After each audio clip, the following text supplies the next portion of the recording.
Bismillahirrohmanirrohim. Alhamdulillah, wassalatu vassalamu ala rasulillah. Savdo masalasi savol beribdilar.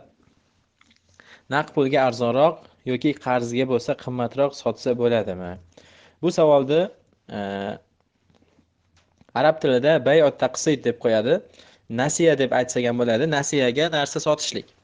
Avvalambor nasiyaga narsa sotishlik shariatimizda joiz amallardan. Buxoriy Muslimda rivoyat qilingan hadisda Oysha onamiz rivoyat qiladilar. Rasululloh sollallohu alayhi vasallam bir yahudiydan ovqat sotib olganlar, pulini kechiktirib berishlikka kelishib va uni kaforatiga temirdan bo'lgan bir qalqonini qo'yganlar degan rivoyat bor. Demak, pulini kechiktiribroq berishlik, nasiya bay qilishligi shariatimizda bor.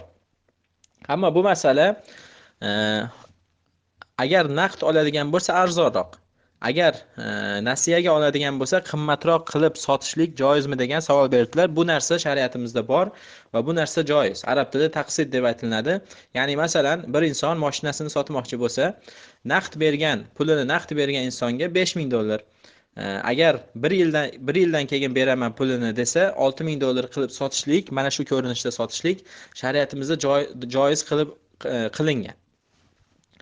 Va bu riboga kirmaydi, chunki ribo inson bir pulini vaqti o'tishligi bilan pulini bir miqdori ziyodalashib ketaveradi.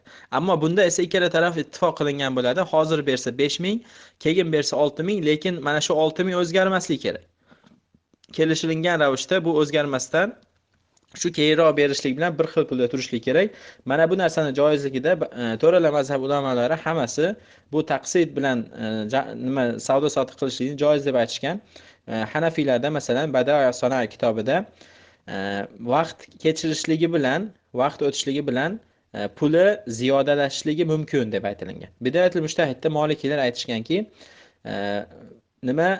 vaqtni belgilashlik bilan puli ziyodalashishligi joiz.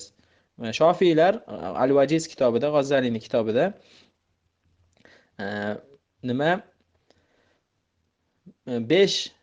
5 naqd pul nasiyani 1 yiliga to'g'ri keladi. Ya'ni Shofiylarda 1 yilga kechiktiradigan bo'lsa 5 naqd pul ko'payar ekan puli.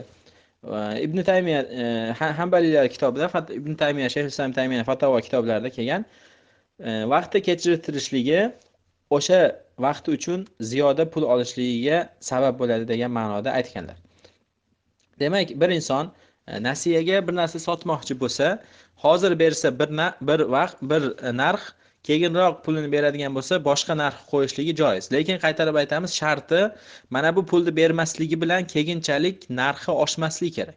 Oldin kelishilingan narxda turishligi kerak. Masalan, bir yilning ichida har oy $100 dan berib turaman desa, bu joiz. Lekin mana shu $100 ziyoda bo'lib ketmasligi kerak. Bir oyning ichida bera olmasa yoki bir yil ichida bera olmasa, $150 qilib berasiz endi deyishlik joiz emas. Bu riboga kirib qoladi. Ammo ittifoq qilingan narxni keyinroq qimmatroq, hozir esa arzonroq deb kelishiladigan bo'lsa, shariatimizda joiz qilingan. Allohu a'lam.